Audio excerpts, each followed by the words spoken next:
left when I left the department. So this was during my gap year. I took a gap year, and this was great for me because I had been defeated by the MCAT. And during this time, I felt like, okay, I can sort of pivot a little bit, enjoy making a little bit of money, and kind of make some of that money back that I'd spent um, on applications and school. And so I stayed with this company for a year. Um, and then I took the MCAT again, and we see how I did. Not super great again. And so you can imagine how terrible I felt. I remember emailing Dr. Williams the day that I got this and said, I don't know what to do.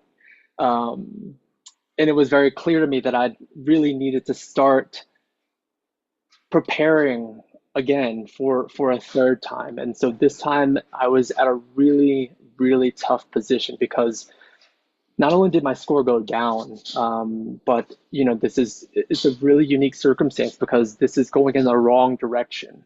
Um, and so yeah, I think this is what I think I'm trying to talk about here was that a lot of times this application process feels so cookie cutter, right? It feels like you need to have the 3.5 to 4.0 undergrad GPA. You need to have the MCAT score, and and certainly it is a game of numbers. But what's been reassuring about me, especially now as a third year and having worked with our admissions very intimately as a student ambassador, they really do take the time to evaluate applicants on an individual basis. And during this second application cycle, had I received an interview, I was prepared to talk about it. And that was one of the things that I prepared with Dr. Williams was how to navigate this really tricky situation. It's not necessarily cut and dry. And so if you're finding yourself in a similar situation, this is a conversation that you have to have with yourself about, hey, how do I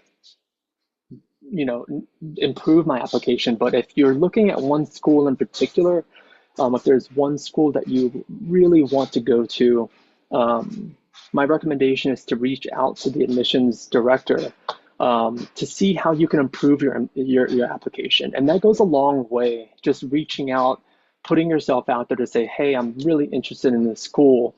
How can I make my application better?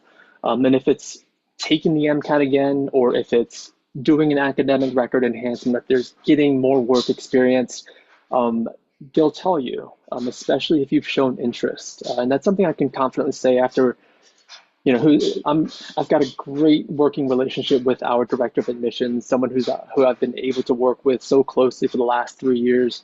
And this gave me such a good peace of mind knowing that I wasn't just another number, right? And that when there's someone reading your application, um, they look at you as an entire individual, which was really, again, reassuring.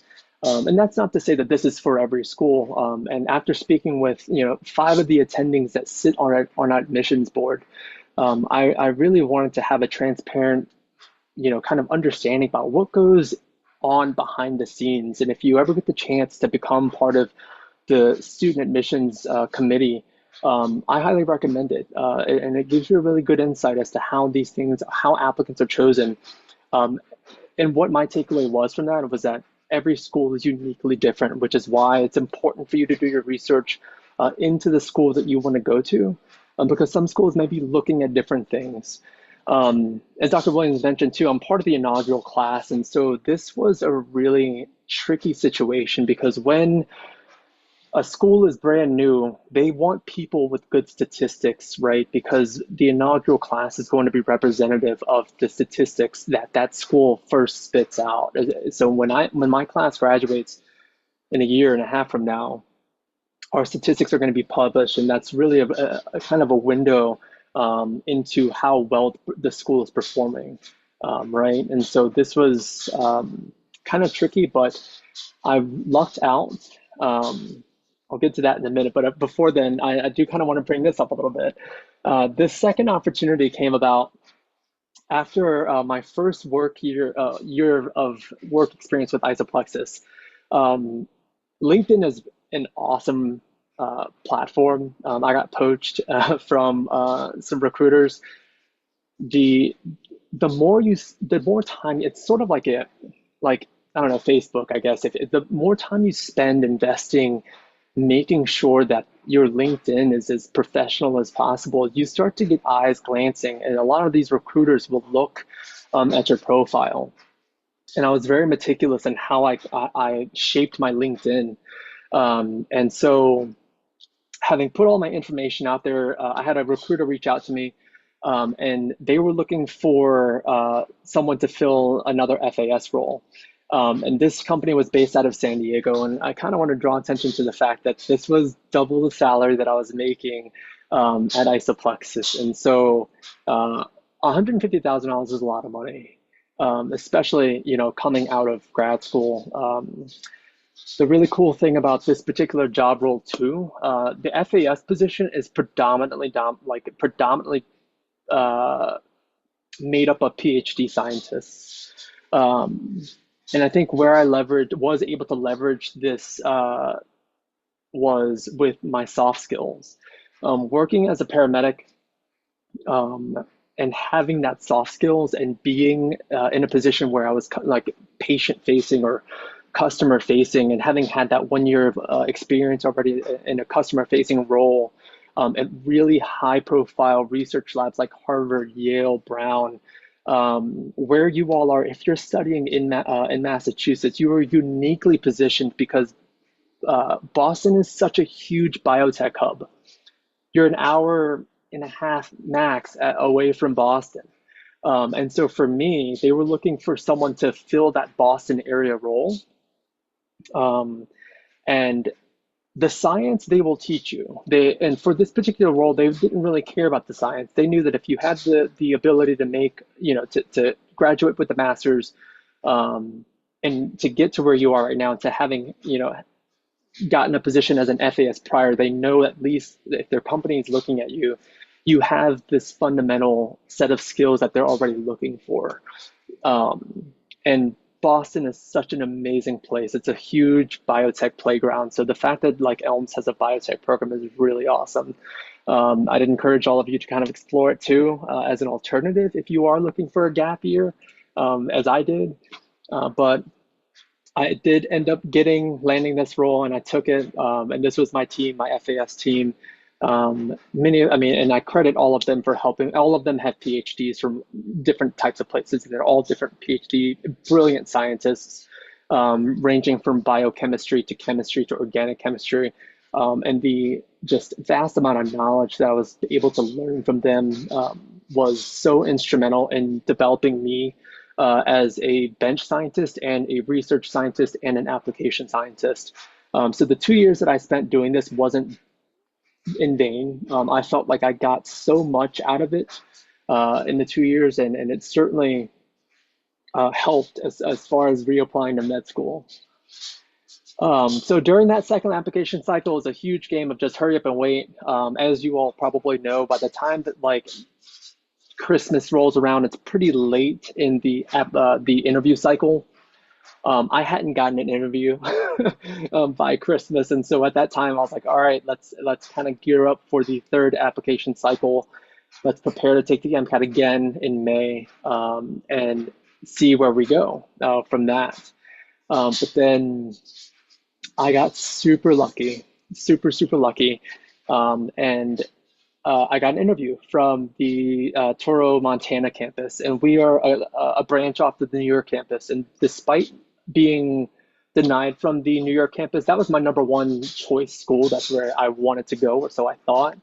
So when they reached out to me about going, the possibility of getting a secondary for Montana, I was like, absolutely. Submitted my secondary. A couple days later, I got my invitation to interview, and then 20 days later, I had my interview on the 23rd. Leading up to the interview, I think this is really important because I reached out to Dr. Williams again and said, "Hey, I got this one interview. Let's chat. Like, how do I navigate this?" Right? There's a million and one different types of questions that they would ask me, and lo and behold, they absolutely asked me about my MCAT. Um, and at that point, once you get your interview, they know your entire application back and forth. They know that what grades you've gotten in undergrad. They know what grades you've gotten in postbac or grad school. And so it's safe to say that going into this interview, they know everything about you. And so I was prepared to talk about all aspects of my application, and I think that's really important is being able to speak to every aspect of your application. And I think going in authentically and just sort of not making any excuses was a big thing. Owning up to the parts of my life that weren't perfect, but how I was able to pivot and go in a direction that was always the next step that was elevating, I think was really instrumental in painting a picture of someone that could do what they were asking. Um, so I had my interview, and I had my interview, and because we were the inaugural class, I had my interview with two deans. I had one with the founding dean herself, and our dean of student affairs, who is our dean for the entire campus. Um, and it was a lot of pressure. And one of the very first questions they asked me um, was in regards to my MCAT. They asked me, why should we accept you? Because we see that your MCAT performance actually went down. So why should we have the confidence in offering you a seat at our school in our inaugural class? Um, and the answer that I had for them wasn't perfect. I didn't have a crystal ball to say, oh, I'm going to do better, right? What does that mean, really, right? And so all I could really attest to was lean into the fact that spent the last, at this point, 4 years of my new academic adult life, just honing the skills that I needed to be a better student. And I really leaned into the fact that I wasn't making false promises. If you accept me, then I'm going to be a better student, right? And I think I really kind of embraced the fact that I'm not perfect. And while this won't sell everybody, what I can tell you is what I've learned in the last couple of years, if the last decade of my adult life can be of any indication, is that I can work hard.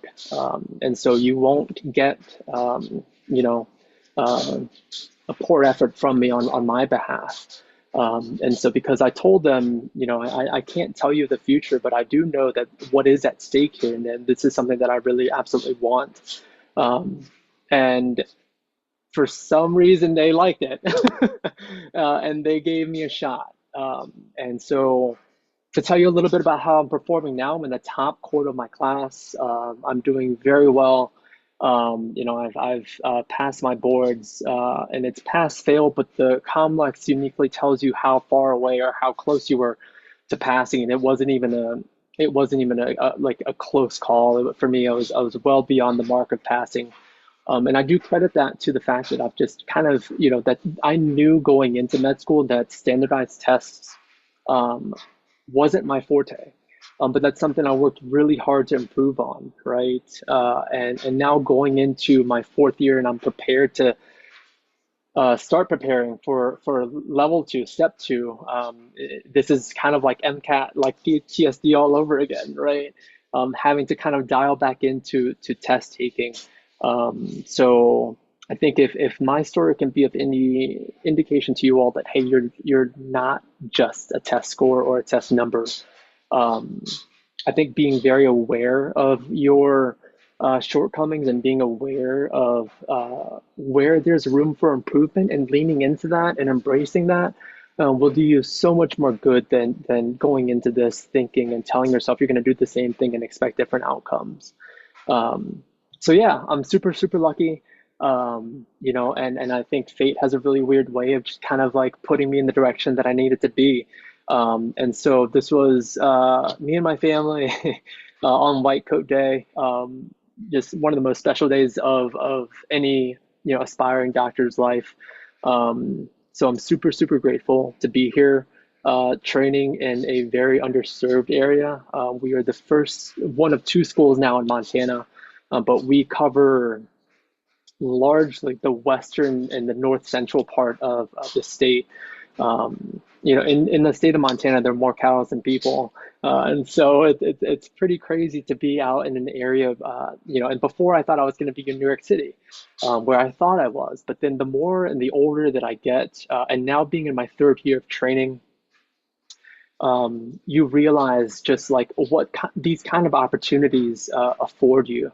And I'm happy to talk a little bit about some of those opportunities. I think a lot of folks, when you're thinking about a school, a lot of folks don't take into the fact that in New York City, you're in an area that's hyper saturated, not only with hospital systems, but students who are training and vying for training positions in the hospital.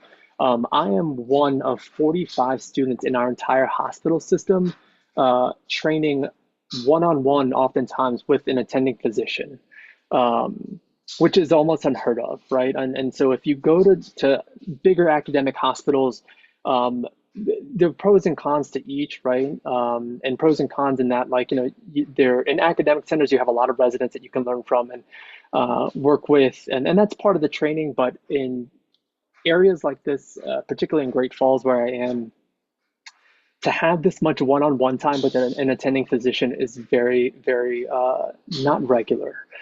So we have one residency program. It's internal medicine, and the residents here are fantastic. They actually just got noticed that their residents scored in the top 10% in the entire U.S. Just to kind of give you an image of how well their training is here, just because it's such a resource limited area. And so I think my challenge to you is that if you're considering places in a big city, and you think that that's where you want to be, and you've never thought about training in a rural place, um, my challenge to you is to sort of step out of your comfort zone. Never in a million years that I think I'd end up in Montana, but I think this is doing wonders in terms of preparing me for not only residency, but just training me into the position that I want to become. And I've just really enjoyed this experience. And then a little bit about Montana. Montana is just one of the most beautiful states I've ever been to. And these are all pictures I've taken from one of my many um, outdoor adventures. And I love the outdoors. And so being out here, Montana is a huge playground. Um, and so I've summited, some really incredible mountains out here. I love hiking and I love camping. I love backpacking, and Glacier is, I think, one of the most beautiful places on earth. So if you have any questions about Montana, if you're thinking about what frontier medicine is, or you have questions about what frontier medicine looks like, um, give me a shout. I still work here as a paramedic locally while in school, and I think that's part of sort of my continuing story as I continue to write it. Practicing as a paramedic here is night and day from what I'm used to practicing in Richmond, Virginia, where there are hospitals within 10 minutes. Here, sometimes you're traveling in upwards of 30, maybe even 30 minutes to an hour to certain emergencies. Um, and it made me level up in a way that I didn't think was possible in terms of being able to practice EMS out here um, in a very really resource famine area. So that's my story. Here's my information. I'm happy to take any questions and talk to you a little bit more if you have any questions. So yeah, thank you all again so much for having me. Wow, that's amazing, Michael. Just incredible story. Thank you so much for sharing it with us. Any questions? May I ask a question? This is Kate Audlin. And Michael, your story, like I actually got emotional listening to it. So I'm Thanks, so Kate. glad you shared it, and it's so inspiring. And you're an amazing person. Thank And you. congratulations on working so hard and your progress so far. I'm wondering about being in the inaugural class. What that just sounds so exciting and pioneering. What's it like? Is it normal? Are there interesting anecdotes? Tell us more. Yeah, yeah. I think, gosh, the cool thing about the inaugural class is that we have gotten to set the sort of pace, right? Where our campus culture is going. And so, um, out in Montana, there were, I guess, a couple of examples I'll bring up are the diversity here, and in terms of like the LGBTQ community here, it's not huge in numbers by any means, and so the support here and the care that's available to our community members here in the LGBTQ community um, is kind of lacking, right? And so there are a handful of allies and LGBTQ members in my class, and so it gave us the opportunity to not only establish a club, give us the opportunity to lead some of these endeavors in our own community, but just really take charge of that narrative, right? When I came here, the clinics around here, because there isn't a high volume of need for PrEP or prophylaxis exposure, right, for HIV prevention. That was something that we all found really empowering. The fact that we could sort of help drive that narrative and help drive targeted education for PrEP, provide folks in this community with a level of protection that they didn't know existed, was really powerful. And that's just one example, right? Of the opportunities that exist in an inaugural class. And so that was really, really inspiring for all of us to just be able to take the reins and sort of lead that with intention, right? With a lot of whatever you're passionate about. And as with every school, my school is not perfect by any means, and I'll be the first to tell you, but no school is perfect, right? And so we do have our growing pains. We are like fully accredited through New York campus, and so our campus is no different other than just location, right? We follow the same exact curricula, and we take our exams the same exact time as our Middletown and Harlem campuses do. And so we are all studying everything at the same time. It's just a matter of where you're studying. But I think that's probably one of the best things about being in an inaugural class, and the fact that we're small. We've got like 85 of us, and all of us are super close. And so, we're not a class of like 200 something like some of these other schools. And so that's given us a really, really unique opportunity to become really close and just sort of bond with the people that share the same vision as you. And there are so many non-traditional students in my class. Oh my gosh. One of my best friends, he's 45, and he's an ex-Army medic, one of the most inspiring people that I know. And I'm like, oh my gosh, you're just incredible. So you meet all these people with amazing stories, and so you'd be surprised at who you meet. But I think that's a long way of answering. Just like, yeah, I think that's probably one of the best things I've enjoyed so much, is being able to take my own passions and sort of seeing them into fruition in the community that I care about, that doesn't have this as much as, say, like a city would.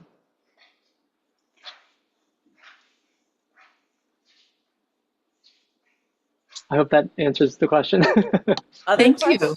Yeah, that's wonderful. I think that's really good insights about the school and what it's like to be in a cohort that is in the inaugural class. It's interesting because we've had a few students, enter inaugural classes for medical schools, both MD and DO. I mean, I think that there is a sort of, recently there have been a lot more schools placed online. And as a matter of fact, there's just one that's just opened recently, and we've had a few students already apply to those. So, other questions?